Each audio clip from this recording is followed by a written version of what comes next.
Boa noite a todos. Vamos rezar então para iniciar a nossa formação. Em nome do Pai, do Filho e do Espírito Santo. Amém.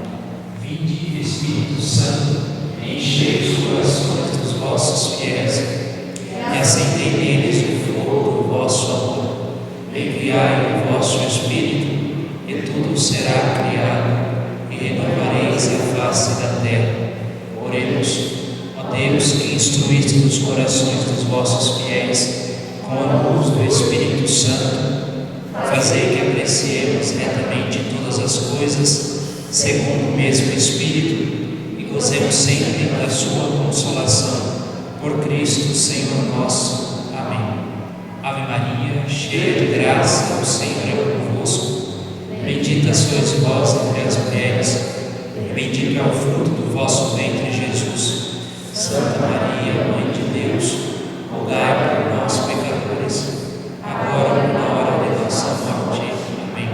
Ave Maria, cheia de graça, o Senhor é convosco. Bendita sois vós entre as mulheres, bendito é o fruto do vosso ventre, Jesus. Santa Maria, Mãe de Deus, rogai por nós, pecadores, agora e na hora de nossa morte. Amém. Ave Maria, cheia de graça, o Senhor é convosco. Bendita sois vós entre as mulheres, e bendito é o fruto do vosso ventre, Jesus. Santa Maria, Mãe de Deus, rogai por nós, pecadores, agora e na hora de nossa morte. Amém. Ó Maria concebida sem pecado, rogai por nós que recorremos a vós.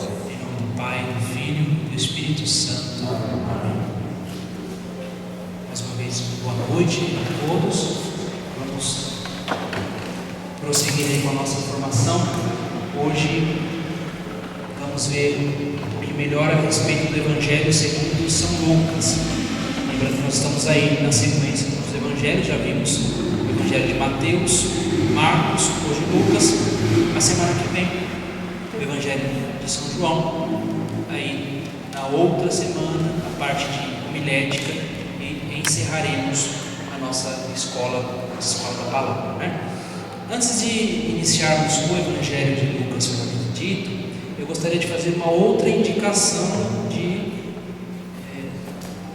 livros, né? Espero que não esteja causando brigas em casa aí por questão de livro.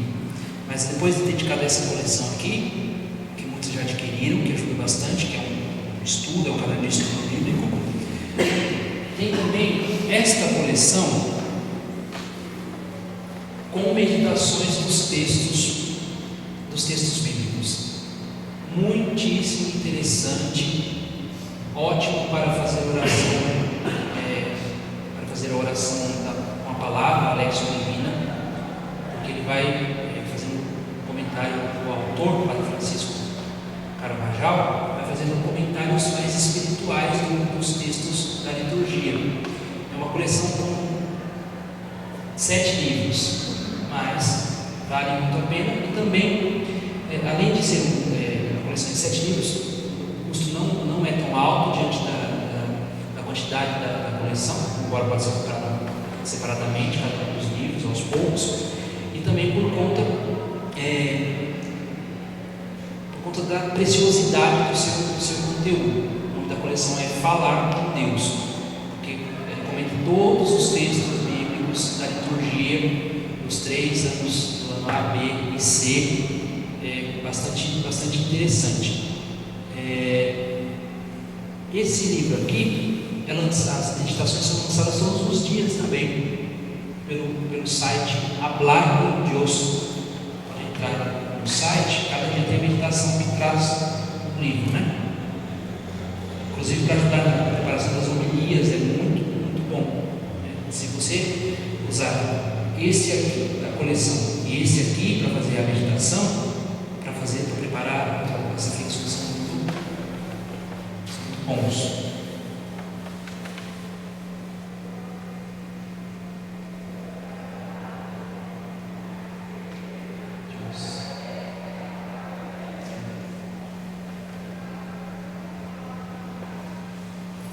É só procurar a meditação, colocar em português e sempre muitíssimo útil, né? Essa coleção custa em média 350, 400 reais, ela toda. Eu consegui numa promoção de setembro por 150 reais, né? Vale a pena ir, é da editora Quadrante também. Vou passar, né? Uma olhadinha, vale a pena, muito a pena. Mas essa dica aí para todos vocês. Então vamos lá. Na sequência dos evangelhos, nós temos o evangelho segundo Lucas. Retomando um pouco, todos os evangelhos, quando a gente se enquadra na questão de uma literatura, eles apresentam padrões que facilitam a sua interpretação, né? Nós vimos lá, por exemplo, em Mateus. O evangelho de Mateus ele tem uma estrutura dividida em narrativas e discursos. São 5 livros do Evangelho de Mateus, cada um deles nessa estrutura de uma narrativa, ou seja, narrando um fato, e Jesus discursando com um tema. Mas são 5, né, os discursos: o discurso do Sermão da Montanha, o sermão missionário dos seus discípulos, da igreja, o sermão escatológico, né? São 5, acho que eu falei 4. São 5 discursos que lembram, fazendo uma alusão à Torá, os 5 livros do Pentateuco, justamente dizendo o quê? Significando que Jesus é o novo Moisés, a sua doutrina é a nova lei, né? É a nova Torá. Depois Marcos, que nós vimos na semana passada, apresenta uma estrutura onde há um questionamento a respeito de qual é o Messias esperado frente ao Messias filho de Deus, a Jesus.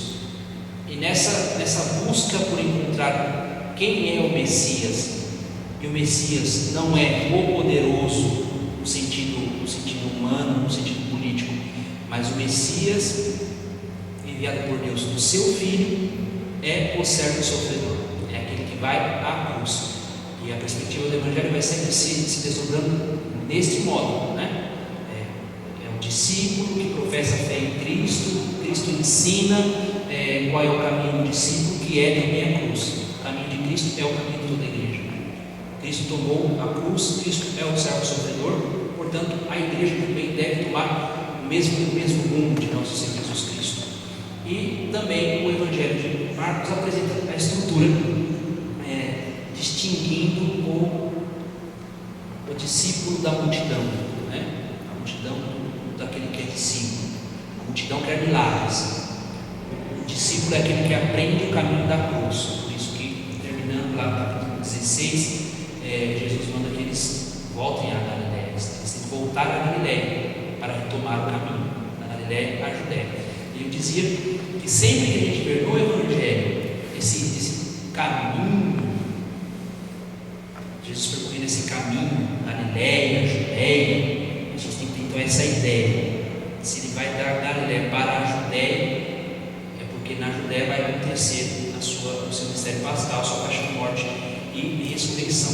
Não que Jesus tenha feito o caminho da Galiléia para a Judéia uma única vez, mas nos Evangelhos ele tem essa impressão de uma sequência, ele vai e volta com certeza. Agora, Lucas também nos apresenta uma estrutura. Mais precisamente, o Evangelho de Lucas, ele apresenta uma perícope programática. Aqui duas palavras importantes. Perícope, o que é uma perícope? A perícope é uma unidade literária, ou seja, quando há um tema que se desenvolve ao longo de determinados versículos. Algumas perícopes até passam capítulos, mas no caso aqui a perícope programática, ou seja, a perícope que vai, a unidade literária que vai dar o tom de todo o Evangelho é o capítulo 4, versículos 16 a 30.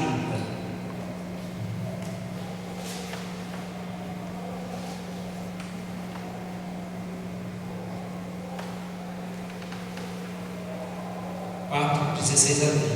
Quer dizer, o que acontece nesta unidade literária, nesta perícope, vai se desdobrar ao longo de todo o Evangelho. Quer dizer, esta perícope dá o tom de todo o Evangelho de Lucas. De todo o Evangelho de Lucas. Vamos abrir então a nossa Bíblia para a gente ver qual é esse programa do Evangelho de São Lucas, expresso aí no capítulo 4, versículo 16 a 30. É importante também nós pensarmos o seguinte: o autor do Evangelho segundo Lucas foi o evangelista Lucas, que foi discípulo de São Paulo. Lucas forma aquilo que se chama de dobradiça literária com Atos dos Apóstolos. Isso é bastante interessante, nós vamos enxergar aqui um pouquinho por que forma essa. Primeiro, porque foi o mesmo autor, né? Lucas escreveu os dois. E segundo, por que forma essa dobradiça? Porque justamente aquilo e a dobradiça se dá justamente no capítulo 4, versículo 16 a 30, se unindo com o prólogo dos Atos dos Apóstolos, ali por volta do capítulo 2, quando se fala com o Espírito Santo. Por quê? A missão de Cristo é a missão da igreja. Então, Cristo é ungido pelo Espírito para salvar, e a igreja tem que continuar essa missão, que forma essa ligação entre Lucas e Atos, né? A missão de Cristo é depois a missão da igreja após o derramamento do Espírito Santo. Vamos enxergar isso aqui na própria Bíblia. Então vamos lá, Lucas 4, versículo 16 a 30. Alguém?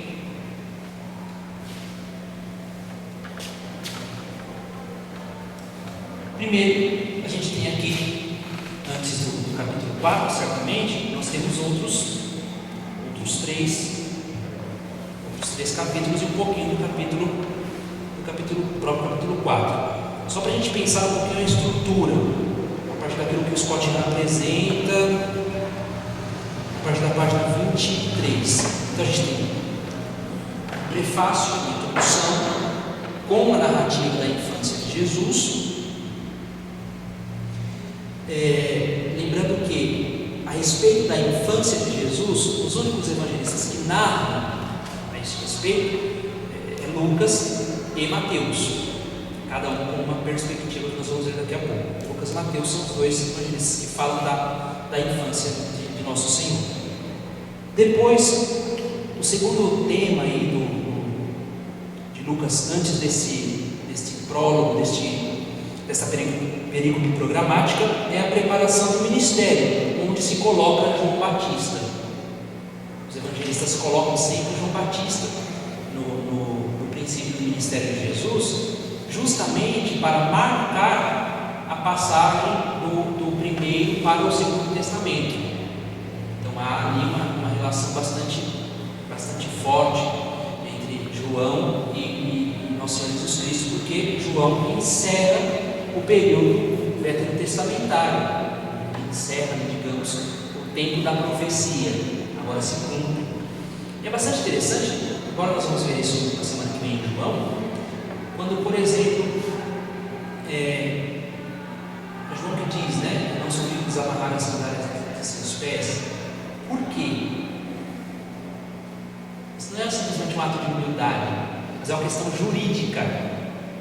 Porque se João desamarra as sandálias e toma a sandália, ele se coloca no lugar do Messias.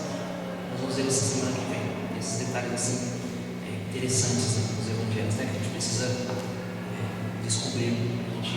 Como é o detalhe do jumentinho, né, que a gente já viu e tal.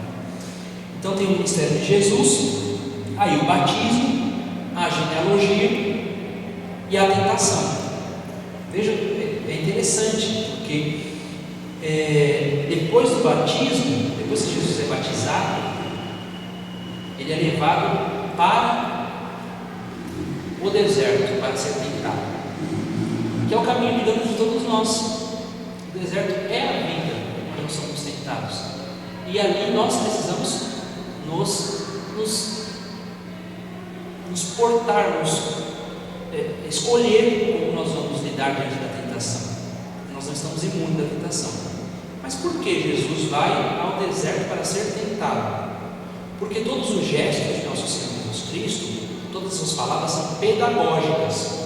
Quando Jesus vai ao deserto, Ele vai para nos ensinar como é que nós devemos lidar com a tentação, né? E depois que Ele volta, aí se inicia o seu ministério sempre na Galileia, né? Aí dentro do início do ministério na Galileia, nós teremos também aí o desenrolar dessa perícope programática que nós vamos ver agora. Então, por favor. Dirigiu-se a Nazaré, onde se havia criado. Entrou na sinagoga em dia de sábado, segundo o seu costume, e levantou-se para ler. Foi-lhe dado o livro do profeta Isaías. Desenrolando o livro, escolheu a passagem onde está escrito: O Espírito do Senhor está sobre mim, porque me ungiu e enviou para anunciar a boa nova aos pobres, para sarar os contritos de coração, para anunciar aos cativos a redenção, aos cegos a restauração da vista, para pôr em liberdade os cativos, para publicar o ano da graça do Senhor. E enrolando o livro, deu ao ministro e sentou-se. Todos quantos estavam na sinagoga tinham os olhos fixos nele. Ele começou a dizer-lhes: Hoje se cumpriu este oráculo que vós acabais de ouvir. Todos que davam testemunho e se admiravam das palavras de graça que procediam da sua boca, e diziam: Não é este o filho de José? Então disse-lhes: Sem dúvida me citareis este provérbio: Médico, cura-te a ti mesmo. Todas as maravilhas que fizestes em Cafarnaum, segundo ouvimos dizer, faze-as também aqui na tua pátria. E acrescentou: Em verdade vos digo, nenhum profeta é bem aceito na sua pátria. Em verdade vos digo, muitas viúvas havia em Israel no tempo de Elias, quando se fechou o céu por 3 anos e meio, e houve grande fome por toda a terra. Mas a nenhuma delas foi mandado Elias, senão a uma viúva em Sarepta, na Sidônia. Igualmente havia muitos leprosos em Israel no tempo do profeta Eliseu, mas nenhum deles foi limpo, senão o sírio Naamã. A estas palavras encheram-se todos de cólera na sinagoga, levantaram-se e lançaram-no fora da cidade, e conduziram-no até o alto do monte sobre o qual estava construída a sua cidade, e queriam precipitá-lo dali abaixo. Ele, porém, passou por entre eles e retirou-se. Então aqui nós temos nosso Senhor lendo uma profecia de Isaías 61, 1-2. Justamente aqui, nestas palavras está o que vai se desenrolar ao longo de todo o Evangelho de Lucas. É importante também que nós notemos que aqui nosso Senhor é rejeitado por seus conterrâneos. Já aqui, quando ele chega em Nazaré, eles querem precipitar, querem acabar com a sua vida, né? Então vamos lá. Quais são os temas que vão se desenrolar ao longo do Evangelho de São Lucas, que aparecem aqui como conteúdo programático? Primeiro, o Espírito me ungiu. Então nós temos aí uma presença pneumatológica. Pneumatológica que se refere ao Espírito. Então Lucas 4, 16, 30, junto com Atos 2, 42 47, vão, Atos 2, na verdade, vão fazer essa dobradiça que ressalta a presença do Espírito Santo, para mostrar a união de Cristo com o Espírito Santo, né? Para mostrar essa união. Mas o Espírito unge o Senhor, a chamada unção messiânica. Então o Espírito vem sobre Jesus para declarar que Ele é o Messias. Para quê? Qual é a grande missão do Messias? Evangelizar os pobres. A grande missão do Messias é evangelizar os pobres, é anunciar a boa nova aos pobres. Como é que se dá este anúncio da boa nova aos pobres? Pela libertação dos presos, que vai, a gente vai acompanhando, é o que está dizendo ali nesses versículos da profecia, sobretudo 18 e 19. Então, ele veio para libertar os pobres, para evangelizar os pobres, como? Dando a libertação dos presos, a recuperação da vista e a restituição dos oprimidos, a libertar os oprimidos. Então, quer dizer, a libertação dos presos, a recuperação da vista aos cegos e a restituição, a libertação dos oprimidos, esse conjunto forma os pobres. Sempre a gente tem que lembrar, pobre não se trata de uma questão financeira tão somente, mas pobre no sentido daqueles que não têm a presença de Deus, não conhecem a Deus, né? Também os humildes, pode interpretar desse modo. Esses três grupos, essa evangelização dos pobres se dá para que se proclame o ano da graça, quer dizer, o ano da presença, o tempo da presença, na o tempo da presença de nosso Senhor Jesus Cristo para a salvação. E onde nós vemos estes temas aparecendo, sobretudo? Então, vejam, a missão do Messias é a evangelização dos pobres. Isso se expressa na libertação dos presos, na recuperação das vistas, na restituição dos oprimidos, para que se proclame o ano da graça. Essas temáticas vão aparecer no capítulo 5, versículo 12 a 16. Capítulo 5, versículo 12 ao 16.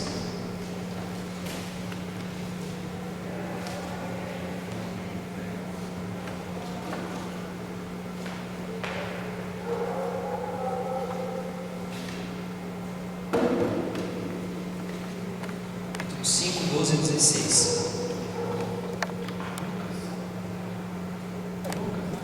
Isso, Lucas.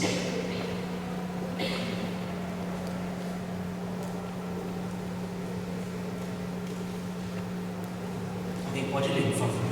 Pode ser? Ler de novo?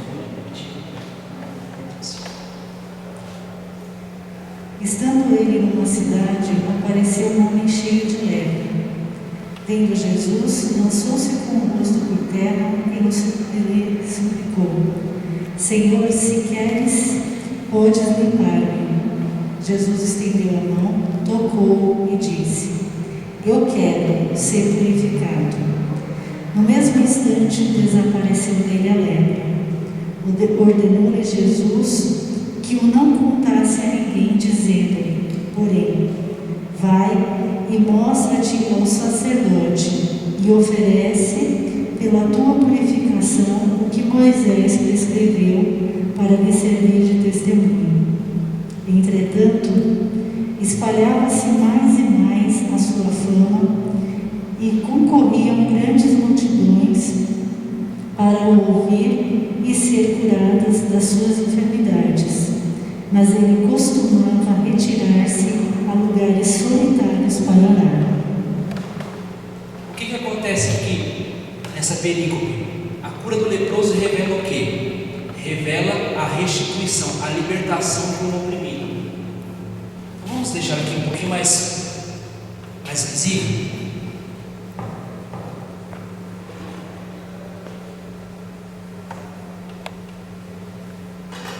Então, Jesus, repetindo, veio para evangelizar os povos. Como? Libertação dos presos.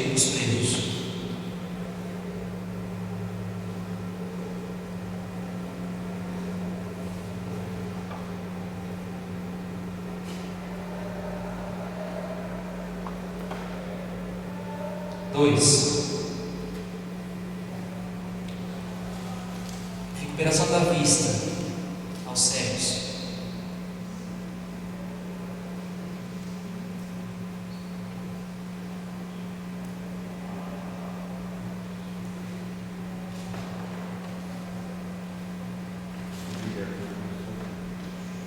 3.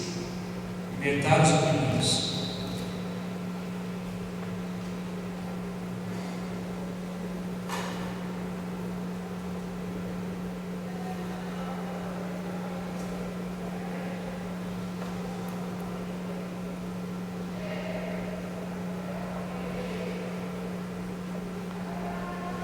Lembrando sempre,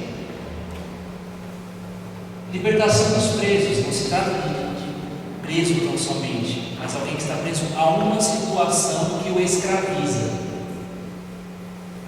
Recuperação das vistas aos cegos, não se trata tão somente de uma recuperação da vista fisicamente falando.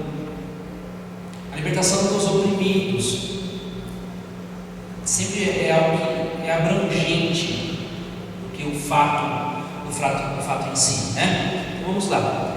Essa cura do leproso é a demonstração, então, Jesus restitui um oprimido. Por que restitui um oprimido? Porque quando a gente fala de um doente, sobretudo de um doente de lepra, que a gente faz como uma hanseníase, é alguém que tem uma doença visível. Portanto, tendo esse tipo de doença, ele não podia fazer parte do convívio social. Então, a doença marginalizava, excluía, jogava a pessoa para fora do convívio social. Então, quando Jesus cura da lepra, o que ele está fazendo? O que é esta restituição, esta libertação do oprimido? Ele o tira da opressão e o traz de volta para o centro do convívio social. Lucas 5, 17 ao 26.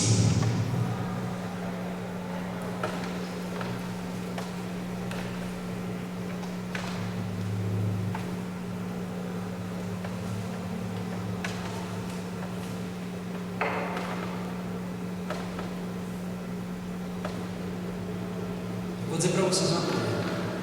Eu nessas aulas aqui eu chorava. Você ia chorar? Lógico que não tem a mesma emoção que o professor passava na aula fazendo chorar também, mas eu chorava.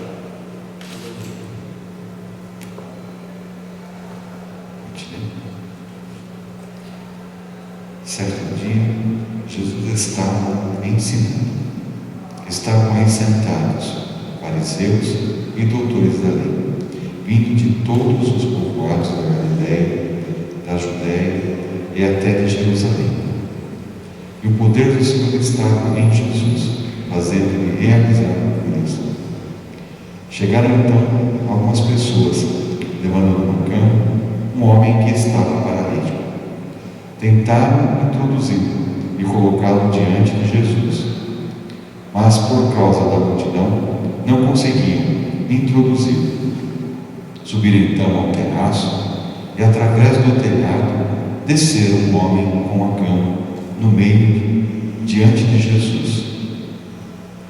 Vendo a fé que estima, Jesus disse: homem, seus pecados estão perdoados. Os doutores da lei e os fariseus começaram a pensar: quem é esse que está falando blasfêmias? Ninguém pode perdoar pecados, porque só Deus tem poder para isso. Mas Jesus percebeu o que eles estavam pensando, tomou então a palavra e disse: por que vocês pensam assim? O que é mais fácil? Dizer que seus pecados estão perdoados? Ou dizer: levanta-se e ande? Pois bem, para vocês ficarem sabendo que o Filho do Homem tem poder para perdoar pecados, disse Jesus ao paralítico: eu ordeno a você, levanta-se, pegue a sua cama e volte para casa. No mesmo instante, o homem se levantou diante deles, pegou a cama onde estava deitado e foi para casa, louvando a Deus. Todos ficaram admirados e louvaram a Deus, ficando cheios de medo e diziam: hoje vimos coisas estranhas. A cura do paralítico revela então aquilo que está em um e em três: a libertação dos presos e a libertação dos oprimidos. Por que libertação dos presos? Por que há uma libertação? Porque a paralisia limitava o movimento, limitava a vida desse paralítico. Então Jesus, ao curá-lo, o liberta desta prisão, né? E ao mesmo tempo também Jesus restitui mais uma vez aquele que estava oprimido, que é tido à margem. Alguém paralítico não pode desenvolver-se no contexto social, sobretudo no tempo de Jesus. Então ele liberta da prisão e restitui desta opressão. Lembrando sempre, esses relatos devem sempre ser tidos para nós meditados no sentido espiritual também, né? Quais são as prisões que limitam o nosso seguimento a nosso Senhor Jesus Cristo, né? É preciso ver isso a partir daquilo que as letras do Evangelho apresentam. No mesmo capítulo, do 33 ao 39.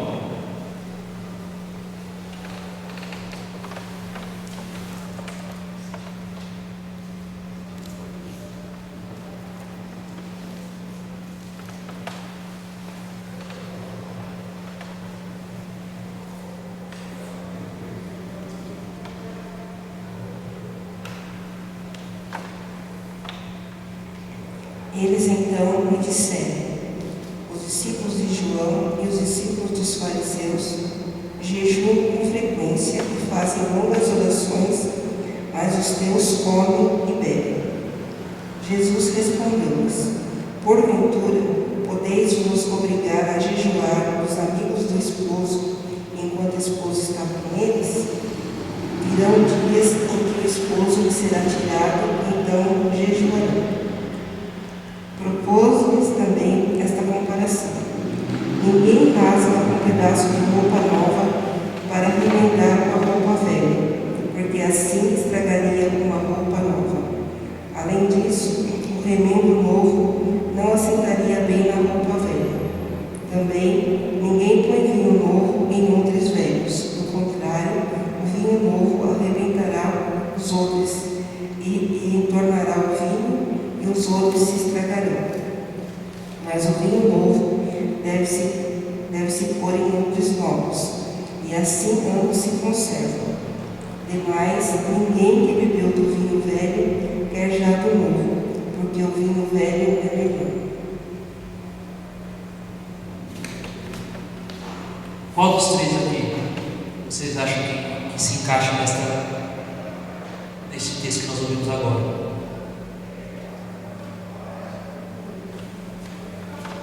Nós estamos aqui diante de uma discussão por causa do legalismo. O que é o legalismo? A lei pela lei.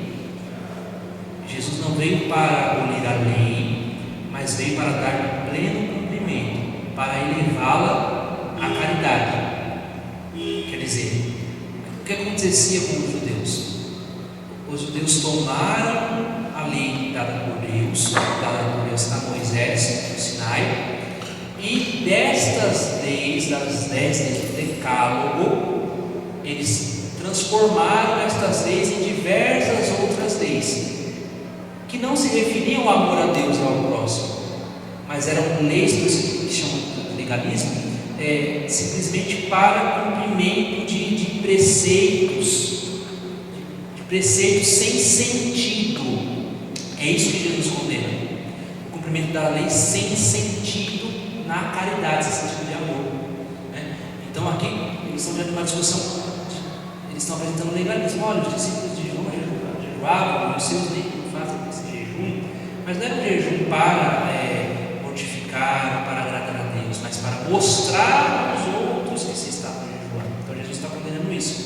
Quer dizer, Jesus está aqui restituindo a visão, os fazendo ver o verdadeiro sentido das coisas. Jesus vem para isso, para mostrar o verdadeiro sentido das coisas, né? Então aqui ele restitui a visão, os faz ver aquilo longe do legalismo. O corpo está, né? Jesus está entre eles, né? Jesus está entre eles, então não há um motivo ali para o jejum. Vamos ao capítulo 7. Então Jesus faz ver em outra perspectiva, longe desse legalismo, mas é preciso olhar de maneira mais profunda o sentido profundo de se fazer as coisas. E assim é a nossa vida cristã também. Por exemplo, tenho que ir à missa todos os domingos. Sim, eu tenho que ir à missa todos os domingos. Por quê? Porque domingo é a Páscoa semanal, é onde eu celebro a paixão, morte e ressurreição de Jesus Cristo, é onde eu me congrego em igreja para professar a fé, não por um simples cumprimento de preceito. O preceito deve ser sempre revestido da caridade. Eu vou por amor a Deus todos os domingos, né? Então não é uma simples tarefa, uma simples obrigação externa, mas é um movimento do coração que me faz movimentar a minha vida, né? Vamos ao capítulo 7, versículo de 1 a 10.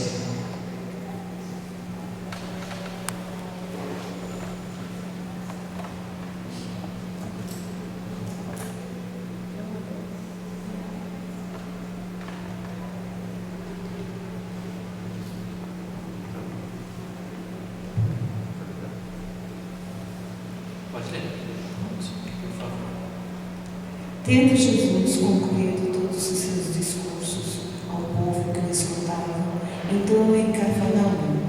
Havia lá um centurião que tinha um servo a quem muito estimava e que estava à morte. Tendo ouvido falar de Jesus, enviou-lhes alguns anciãos dos judeus, rogando-lhe que o viesse e curar. Aproximou-se eles de Jesus, rogavam-lhe encarecidamente: ele bem que merece que ele faça esse favor, pois é amigo de nossa nação e foi ele mesmo quem nos edificou uma sinagoga.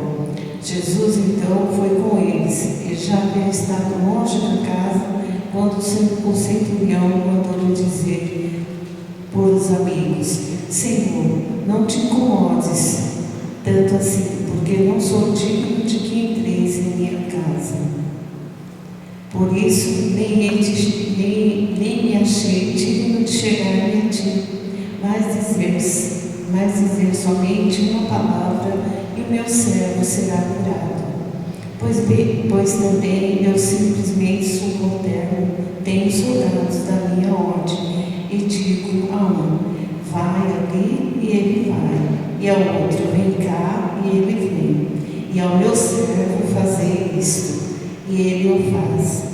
Ouvindo isso, essas palavras, Jesus ficou admirado, e voltando-se para o povo que o ia seguindo, disse: encontrei, em verdade vos digo, nem mesmo em Israel encontrei tamanha fé. Voltando para a casa do centurião, os que o haviam sido enviado o encontraram, o servo curado. Aí nós temos o relato de cura, de milagre, né?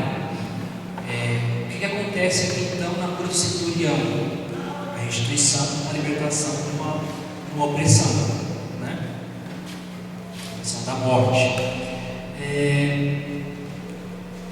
Versículo de 11 a 17, um outro relato de milagre, porque tem uma estrutura de relato de milagre. Existe uma descrição do ambiente, há um problema, há esforços para superar esse problema, há, na maioria das vezes, uma súplica para que se resolva esse problema. No caso desse próximo período, nós não vamos ver uma súplica de ninguém. Ressuscita fulano, não tem a súplica, mas no caso anterior tem a súplica, né? Há uma intervenção de Jesus, o efeito da sua intervenção, e também há uma reação daqueles que estão assistindo ao feito. Aqui é muito importante nesse relato da ressurreição da filha da viúva de Naim, porque primeiro que há uma preocupação muito grande de Jesus a respeito das viúvas, porque entra justamente nessa questão aqui, né, de 1 e 3, libertação do preso e libertação dos oprimidos. Por isso que Jesus tem muitos relatos a respeito de viúvas ao longo do Evangelho de Lucas. Vamos ver daqui a pouco esses relatos. Mas também aqui há uma ausência de súplica. O que significa aqui o Machado, por exemplo, para uma pregação? Nossa, ninguém pede, Jesus vai lá e cura, para dizer que Jesus se antecipa às nossas necessidades, né? Ele vai antes, ele chega antes e intervém. Jesus intervém nas nossas dificuldades. Vamos lá, 11 a 17.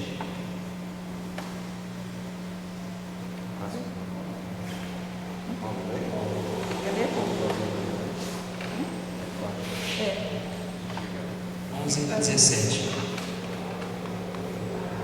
No dia seguinte, dirigiu-se Jesus a uma cidade chamada Naim. Iam com ele diversos discípulos, e muito povo. Ao chegar perto da porta da cidade, eis que levavam um defunto a ser sepultado, filho único de uma viúva. Acompanhavam muita gente da cidade. Vendo-a, o Senhor, movido da compaixão para com ela, disse-lhes: não chores. E aproximando-se, tocou no esquife, e os que o levaram pararam. Disse Jesus: moço, eu te ordeno, levanta-te. Sentou-se o que estivera morto e começou a falar. E Jesus entregou-o a sua mãe. Apoderou-se de todos o temor e glorificaram a Deus, dizendo: um grande profeta surgiu entre nós. Deus voltou os olhos para o seu povo. A notícia desse fato correu por toda a Judéia e por toda a circunvizinhança. Jesus é chamado de um grande profeta. O profeta faz ver. O profeta faz ver. É por isso que Jesus é chamado de um grande profeta, que faz enxergar a presença de Deus, né? E também Jesus restitui, liberta da opressão esta mulher, esta viúva. Por quê? Porque uma vez que ela perde o filho, ela seria jogada à marginalidade também. Quem a iria sustentar? Então Jesus devolve para essa mulher, com a ressurreição de seu filho, a dignidade e a possibilidade dela ter sustento, ter vida, que ela perderia com a morte de seu filho. Por isso Jesus aí restitui, liberta de uma opressão para a qual essa mulher estava caminhando, né? Agora, uma questão que nos liga também aos Atos dos Apóstolos. Vamos lá em Atos dos Apóstolos 6, versículo de 1 a 7.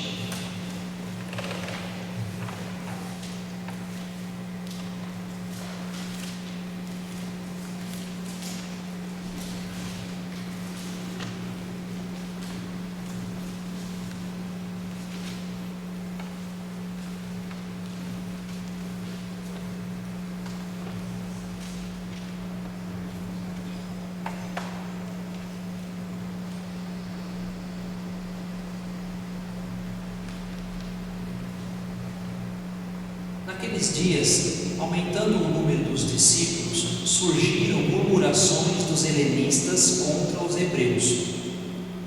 Isto porque, diziam aqueles, suas viúvas eram esquecidas na distribuição diária. Os 12 convocaram então a multidão. Os discípulos disseram: não é conveniente que abandonemos a palavra de Deus para servir às mesas. Procurai antes entre vós, irmãos, 7 homens de boa reputação, repletos do Espírito e de sabedoria, e nós nos encarregaremos desta tarefa. Quanto a nós, permaneceremos assíduos à oração e ao ministério da palavra. A proposta agradou a toda a multidão, e escolheram Estevão, homem cheio de fé e do Espírito Santo, Filipe, Prócoro, Nicanor, Timon, Pármenas e Nicolau, prosélito de Antioquia, e apresentaram-nos aos apóstolos, e tendo orado, impuseram-lhe as mãos. E a palavra de Deus crescia, o número dos discípulos multiplicava-se enormemente em Jerusalém, e considerável grupo dos sacerdotes obedecia à fé. Então vejam, há uma preocupação com as viúvas. Se institui um ministério na comunidade para assistir às viúvas vindas do mundo gentil, as viúvas helênicas. As viúvas helênicas significam aquelas que vieram do mundo gentil, dos pagãos, né? Então se institui um ministério que depois vai se desenvolver no diaconato. Depois, nos próximos séculos seguintes vai se desenvolver como diaconato. Aqui não são chamados de diáconos, mas os 7. Assim como os 12 ainda não são chamados de apóstolos, mas são chamados de os 12, né? Grupo dos 12. Depois, mais um pouquinho, vão começar a ser chamados dos apóstolos. Mas por que há esta preocupação com as viúvas? Porque a fidelidade à lei, a fidelidade à aliança de Deus, passa pela proteção, segundo o Deuteronômio, das viúvas, dos órfãos e dos estrangeiros.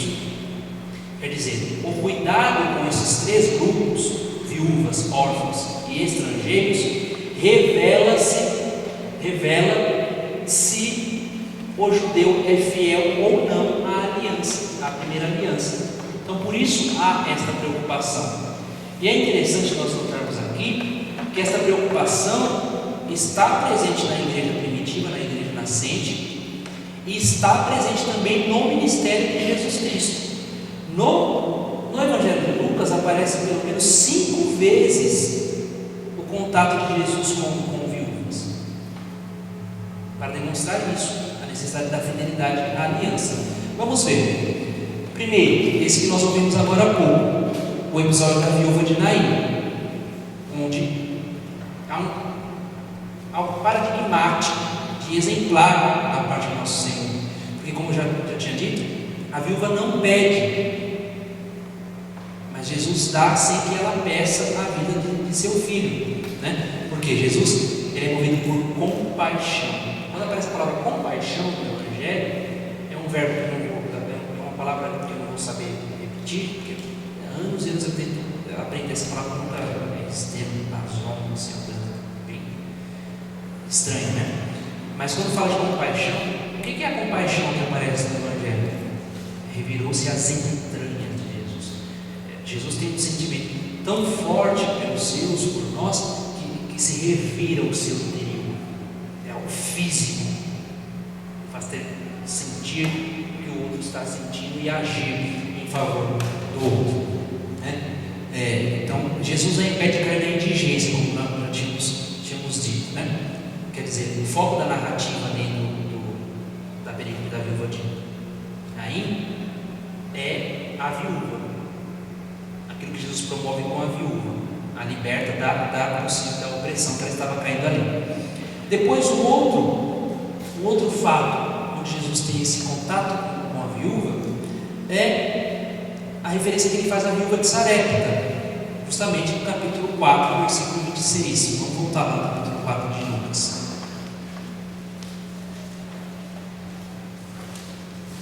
4:26. Elias, no entanto, não foi enviado a nenhuma delas, exceto a uma viúva em Sarepta, na região de Sidônia. O que Jesus está fazendo aqui? Uma menção ao profeta Elias e a Eliseu, que se encontravam com os estrangeiros, que não tinham nojo, assim como eles não tinham nojo de quem era de fora da sua terra, mas eles iam ao encontro. É isso que está aqui, essa perícope onde Jesus fala nesse texto, onde Jesus fala da viúva de Sarepta, faz a menção à viúva de Sarepta, que está lá no 1 Reis 17, né? Então, para mostrar esse contato de Jesus com os povos, é justamente isso que vai se desenvolver no cristianismo. O cristianismo não é uma religião de uma cultura em específico, de uma terra em específico, de uma língua em específico, mas o cristianismo é uma religião universal. Aqui há uma temática bastante importante também para os judeus. Por quê? O núcleo da vida judaica está no templo, em Jerusalém, etc e tal. Os judeus pensam que a salvação veio para eles, não somente. E Jesus faz o quê? Sim, prega primeiro a boa nova aos judeus, mas essa boa nova se expandirá a todos os povos, porque Jesus veio para ser lumen gentium, a luz dos povos, não do povo judeu. A partir do povo judeu, onde se dá a revelação, todos os povos devem conhecer a mensagem da boa nova. A boa nova de Jesus é universal. É por isso que a igreja é chamada católica. Católico não é o nome da igreja, católico não é o nome da igreja, mas é a missão. Para que a igreja veio? A igreja veio para ser universal. E é muito interessante nós notarmos que essa universalidade se aplica nos Atos Apóstolos que nós ouvimos agora há pouco, já se aplica, porque ali você tem convivendo na comunidade dos discípulos, do caminho, como era chamado os primeiros cristãos, você tem ali as viúvas vindas do helenismo e as viúvas vindas do judaísmo. Você já tem uma mistura nos Atos Apóstolos, na comunidade nascente, na igreja nascente, dos povos. E depois para nós, isso também ganha um acento, uma importância, porque como diz aquele escritor antigo, a chamada carta a Dioguneto, ele diz assim: os cristãos são a alma do mundo. E nosso Senhor diz, também, para que nós sejamos sal da terra e luz do mundo. Quer dizer, sal que dá gosto. O mundo é insonso, o mundo é sem gosto, o mundo é sem graça. Os cristãos são a alma, porque os cristãos, revestidos do Espírito de Cristo, devem dar vida ao mundo. A nossa presença deve ser de tal modo com o nosso testemunho, que nós devemos dar vida ao mundo. Essa é a nossa missão. E essa é a missão que a igreja, muitas vezes, nós como igreja, não entendemos. Que o nosso testemunho cristão, a nossa vida, o modo como nós vivemos a partir do Evangelho, é o que vai dar vida ao mundo. Aí essa carta de Dioguneto que está na internet, é curtinha, dá para ler em poucas horas, diz: eles estão no mundo, mas não são do mundo. Justamente por quê? Porque nós estamos aqui, vivemos aqui de tal modo, na perspectiva do futuro, mas nós vivemos neste mundo, dando sabor, dando gosto a este mundo, Mais uma referência à viúva, capítulo 21, versículo 1. Alguma pergunta até aqui? Se tiverem, falem. Capítulo 1, versículo 20, ou melhor, capítulo 21, versículo 1.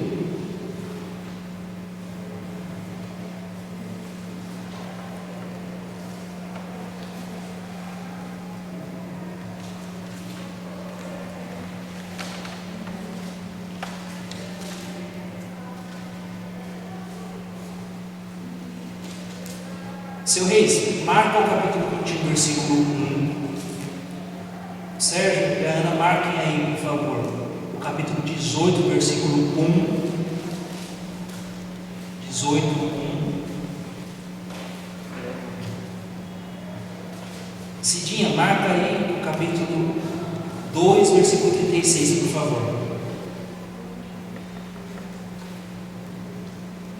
Eu não sei se você sabe essa hora. Reis, Sérgio, depois a Cidinha ali, tá bom? Aí a gente tem que ir no pacote só.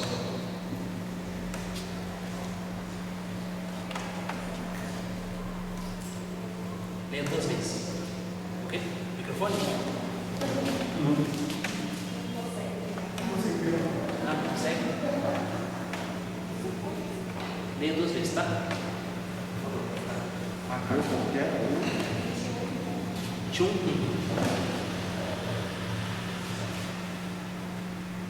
Erguendo os olhos, Jesus viu pessoas ricas que depositavam ofertas no tesouro do templo. Até o 4. Viu também uma viúva pobre que depositou 2 pequenas moedas. Então disse: eu garanto a vocês, esta viúva pobre depositou mais do que todos, pois todos os outros depositaram do que estava sobrando para eles. Mas a viúva, na sua pobreza, depositou tudo que possuía para viver. Quer ler 2 vezes? Erguendo os olhos, Jesus viu pessoas ricas que depositavam ofertas no tesouro do templo. Viu também uma viúva pobre que depositou 2 pequenas moedas. Então disse: eu garanto a vocês, essa viúva pobre depositou mais do que todos, pois todos os outros depositaram do que estava sobrando para eles. Mas a viúva, na sua pobreza, depositou tudo o que possuía para viver.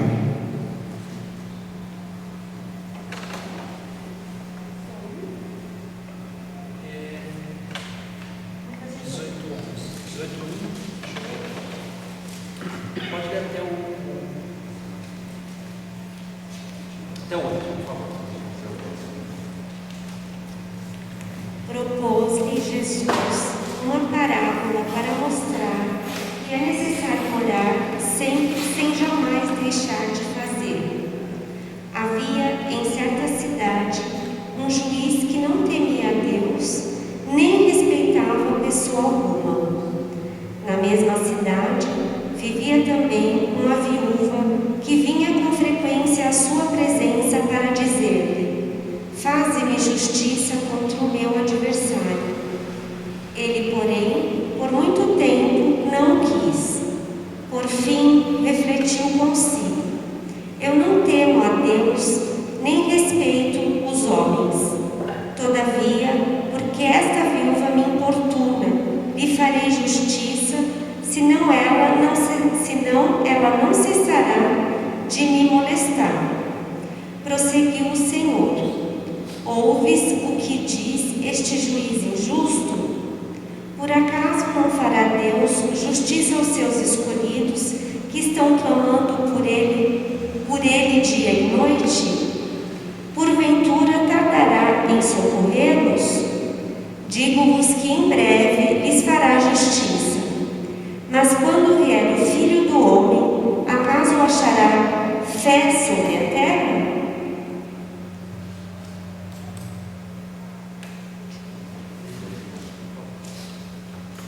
Jesus lhes disse ainda esta parábola a respeito de alguns que se vangloriavam como se fossem justos e desprezavam os outros. Subiram 2 homens ao templo para orar. Um era fariseu, o outro publicano. O fariseu em pé orava no seu interior desta forma: graças te dou, ó Deus, que não sou como os demais homens, ladrões, injustos e adúlteros, nem como o publicano que está ali. Jejuo 2 vezes na semana e pago o dízimo de todos os meus lucros. O publicano, porém, mantendo-se à distância, não ousava sequer levantar os olhos ao céu, mas batia no peito, dizendo: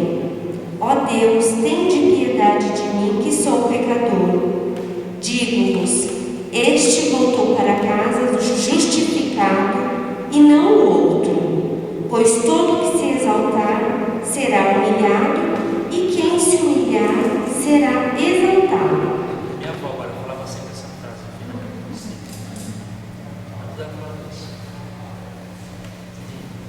Decisão 31, tá? Havia também uma profetisa chamada Ana, filha de Fanuel, da tribo de Asser. Era de idade avançada.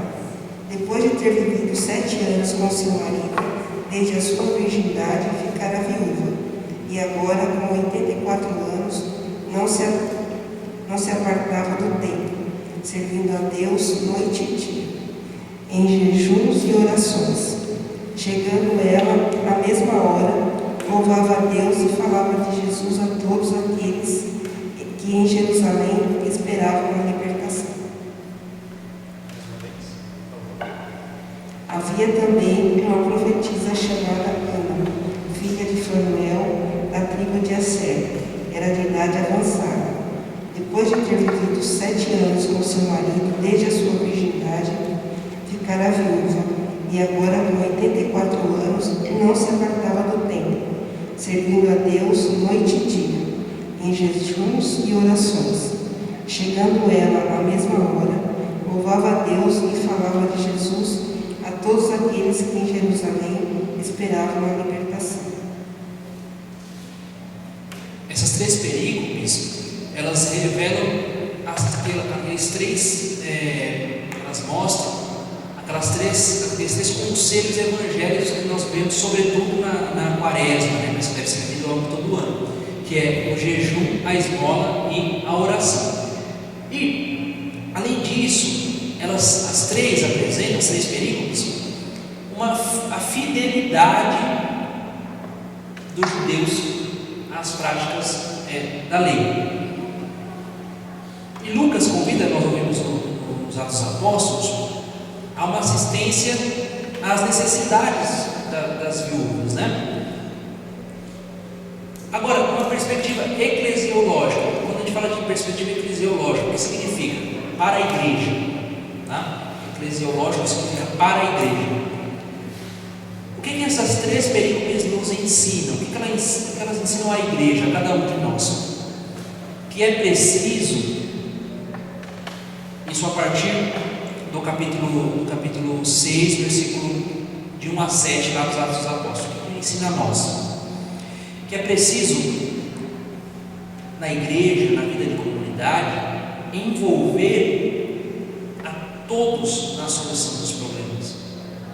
Isso aqui é algo bastante interessante, porque veja, lá os apóstolos, os 12, chamam a comunidade para dizer do problema que está na comunidade. As viúvas, assistência às viúvas. Assistência às viúvas é a manifestação da fidelidade à aliança. Portanto, não assistir às viúvas revelava que eles não estavam sendo fiéis nesse ponto à aliança. E ao mesmo tempo, revela essa necessidade de fidelidade à aliança, mas também de que a nossa prática eclesial, a nossa prática de comunidade deve envolver todas as pessoas para solucionar os problemas. Isso eu digo que é muito importante para nós. Por quê? O que eu vejo? Quando a gente tem, por exemplo, a goteira da igreja, quem é a pessoa chamada a se preocupar com a goteira da igreja e a resolver o problema da goteira da igreja? Em primeiro, padre. Quando a gente fala de paróquia, em quem que a gente pensa logo em seguida? Padre. A gente isola a igreja, a comunidade, a figura do padre, a figura do pároco. Igreja não é hierarquia. Igreja é comunhão. Igreja é povo. Igreja é comunhão da fé, nós professamos o nome da fé, é comunhão dos sacramentos, porque nós celebramos, participamos dos mesmos sacramentos. E igreja também é a submissão dos fiéis ao governo hierárquico também. Nós temos o Papa, etc. e tal. Mas esse conjunto forma a comunhão, onde todos nós somos membros do corpo, e sendo membros do corpo de Cristo, que é a igreja, cada um de nós tem uma responsabilidade dentro da igreja. Quer dizer, o funcionamento de cada membro do corpo vai permitir que o corpo se desenvolva e seja aquilo que é para ser, sinal de salvação. Isso é muito importante, a corresponsabilidade.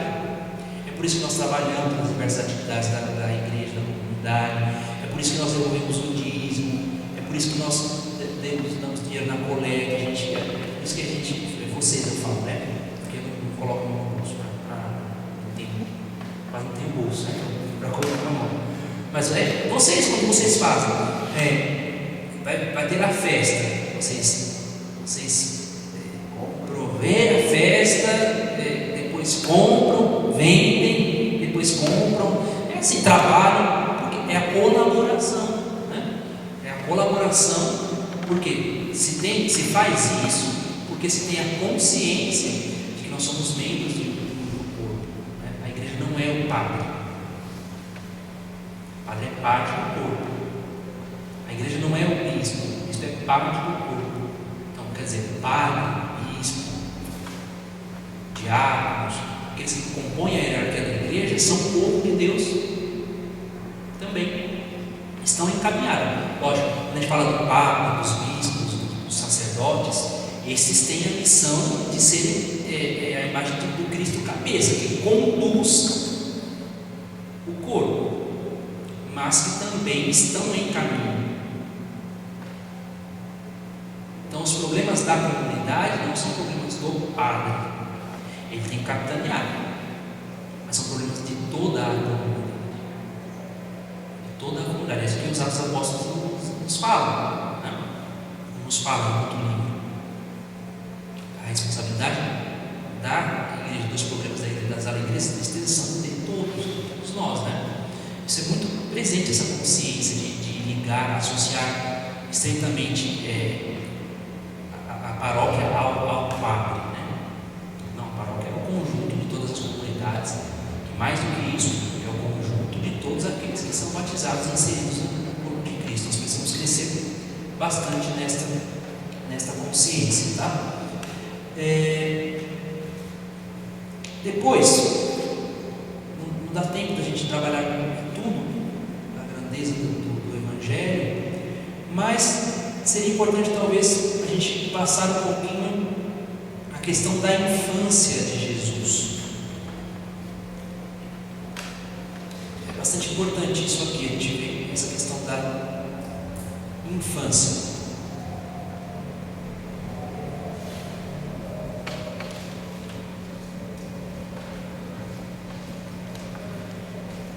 Embora o núcleo do Evangelho, o núcleo do anúncio é a paixão, morte e ressurreição de Cristo.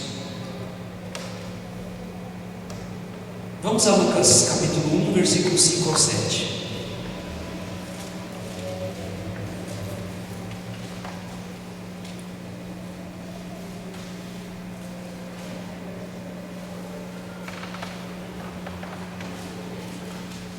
Lucas 1, 5 ao 7. Nos dias de Herodes, rei da Judéia, houve um sacerdote chamado Zacarias, da classe de Abias.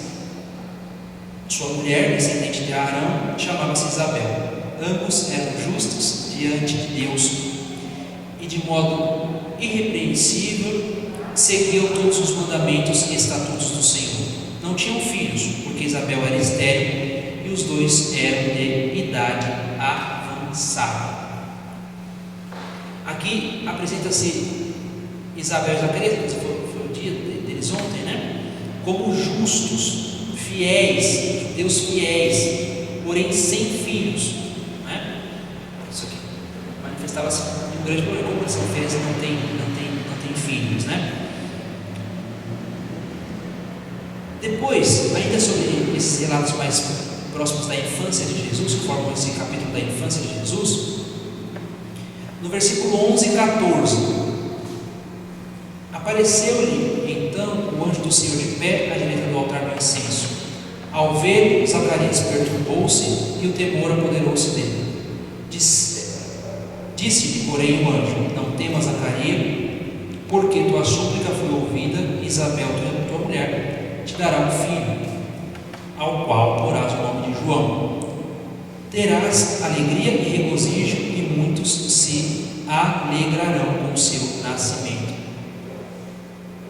A maldição da infertilidade, porque a infertilidade era uma maldição para o judeu, é sanada aqui por Deus, né? Lucas 2, 22 e 24.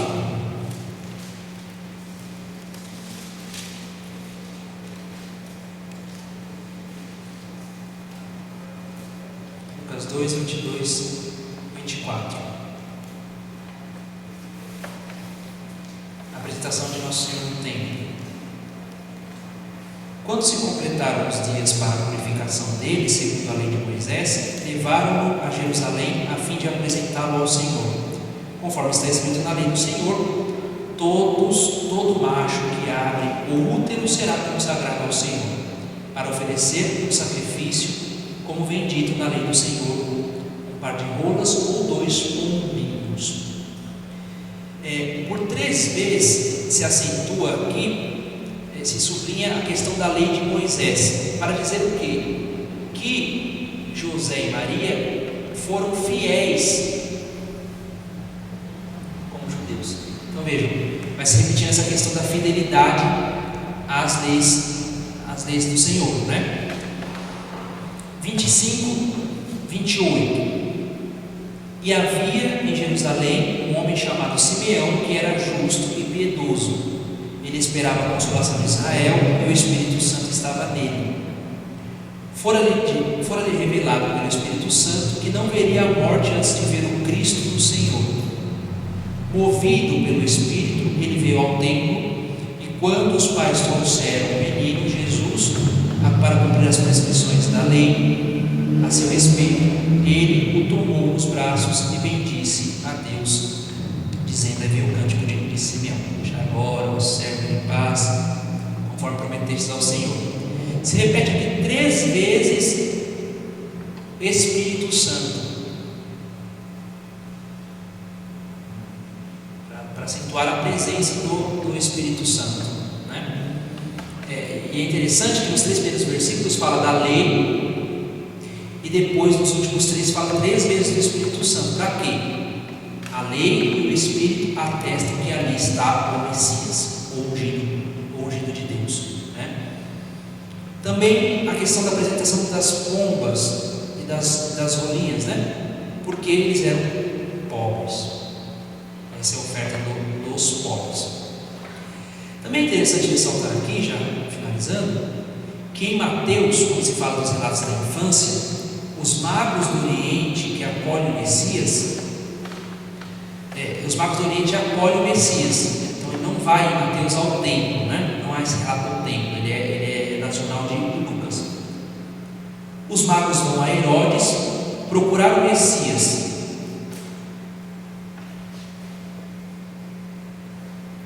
E também se ressalta nos relatos da infância em Lucas, ou melhor, em Mateus, a fidelidade de José, que o faz levar a Sagrada Família ao Egito.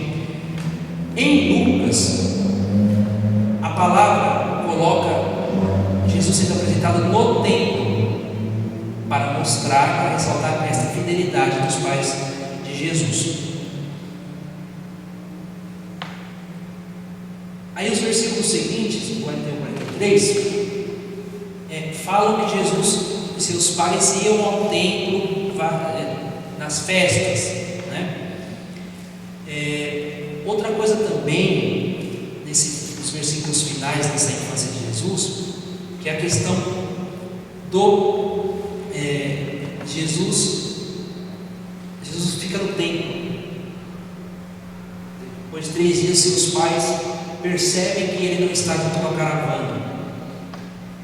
3 aqui aparece também como uma referência aos dias do túmulo, os dias para a ressurreição. Mas vejam, vamos lá para finalizar, no versículo versículos 47 a 52. Jesus no templo, né? E todos os que o ouviam ficavam extasiados com sua inteligência e suas respostas. Ao vê-lo, ficaram surpresos. E sua mãe lhe disse: meu filho, por que agiste assim conosco? Olha que teu pai e eu, aflitos, te procurávamos. Ele respondeu: por que me procuravas? Não sabias que devo estar na casa de meu pai? Eles, porém, não compreenderam a palavra que lhes disseram. Desceu então com eles para Nazaré e era-lhes submisso. Sua mãe, porém, conservava a lembrança de todos esses fatos em seu coração. E Jesus crescia em sabedoria, em estatura e em graça diante de Deus e dos homens. Maria e José não compreendem a missão de Jesus. Por isso eles voltam para a sua casa para crescerem no discipulado, para compreenderem qual é a missão de Jesus. Porque o justo pode também não compreender aquilo que é a missão de Jesus. Por isso é preciso estar com Ele também. Nós precisamos estar com Ele para dele aprender, para que Ele ensine qual é a sua missão, né? E vejam, diante deles, de José e de sua mãe, Jesus crescia. Quer dizer, no caminho do discipulado, Jesus precisa crescer na nossa vida. Precisa que Jesus cresça na nossa vida. É isso o discipulado. A presença de Jesus tem crescido durante um percurso.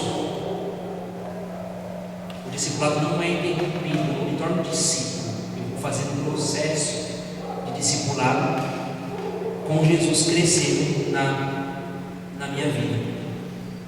Então, Ele vai nos tornando seus discípulos. Isso nós aprendemos com esse trecho aqui do Evangelho que narra Jesus no templo e os seus pais não compreendendo o que estava acontecendo. Que é preciso voltar e deixar Jesus crescer nas nossas vidas, porque é este crescimento que marca o discipulado que nós estamos no caminho de seguimento a nosso Senhor Jesus Cristo. Então quem está do lado dele vai enxergando que ele vai crescer na vida, né? O modo como nós éramos quando nos convertemos não é o mesmo modo como nós tomamos consciência da importância de Jesus e da salvação que Ele nos trouxe, porque é um caminho, nós vamos crescendo nesse caminho de discipulado. Alguma pergunta? Faltou o Magnificat, que seria interessante, mas talvez a gente pode continuar na semana que vem. Alguma pergunta sobre esse Evangelho? Nós temos acentuado este caminho, essa missão de Jesus de anunciar a boa nova, para anunciar o tempo da graça, né? E esse tempo da graça, essa evangelização se dá nesses 3 dimensões que nós vimos aqui.